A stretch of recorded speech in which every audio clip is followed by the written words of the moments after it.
It's safe to say things were not going well for Saga Noren and her partner Henrik Sabro in the bridge. We had already reached the halfway point of the series and, with only 4 weeks left, it was becoming increasingly hard to shake off the feeling that our heroes were, well, hopeless. Not just in the professional sense but spiritually.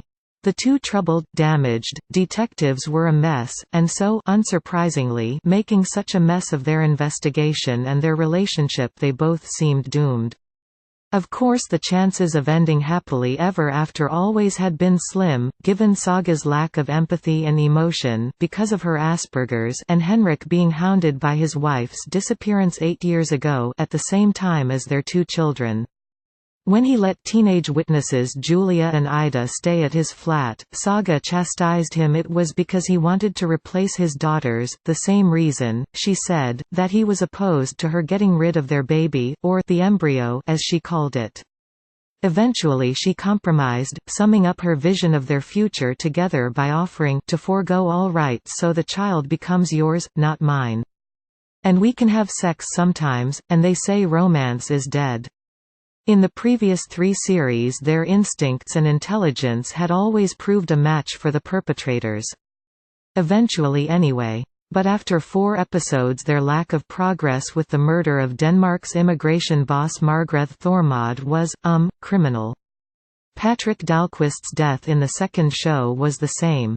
Now Scandinoir's version of the Joker had made Saga and Henrik look like clowns, tricking William Ramberg into killing his own daughter Leonora, a young girl recovering from a kidney transplant, poisoning her with an injection of neurotoxins. And you thought our clowns were terrifying, just making balloon animals or squirting water out of plastic flowers in their buttonholes.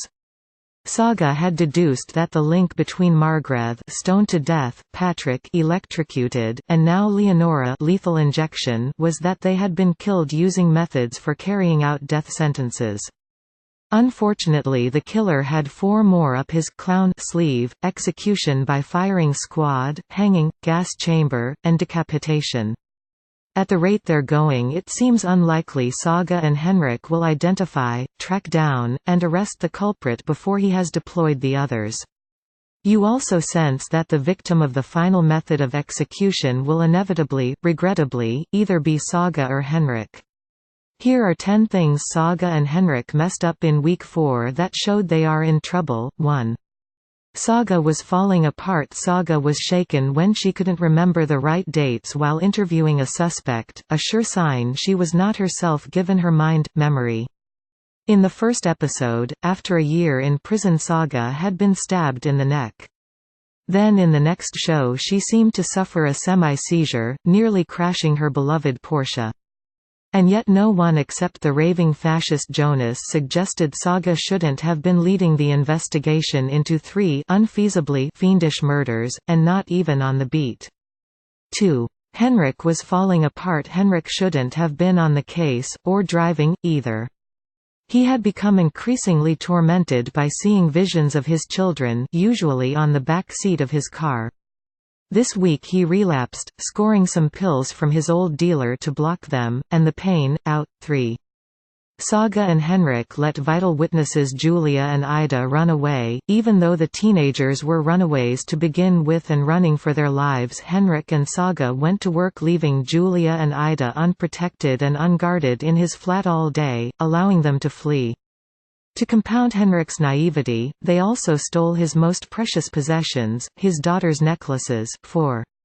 Saga and Henrik also let Tariq Shirazi, their main witness in the Thormod murder, give them the slip and then commit suicide in front of their eyes. Having taken a customs officer hostage, Tariq asked Saga what would ultimately become of him. Saga struggled not to, but eventually told the terrified asylum seeker he'd be deported to Iran, then watched in horror as Tariq responded by blowing his brains out. 5. Saga and Henrik allowed Margrethe Thormod's husband to destroy potential evidence like her diary. Niels Thormod had been brought in for questioning, and been evasive, but the police had clearly not found his wife's diary when they searched the house. He was evidently not under surveillance either, so casually burnt Margrethe's diary and other papers in the garden. 6.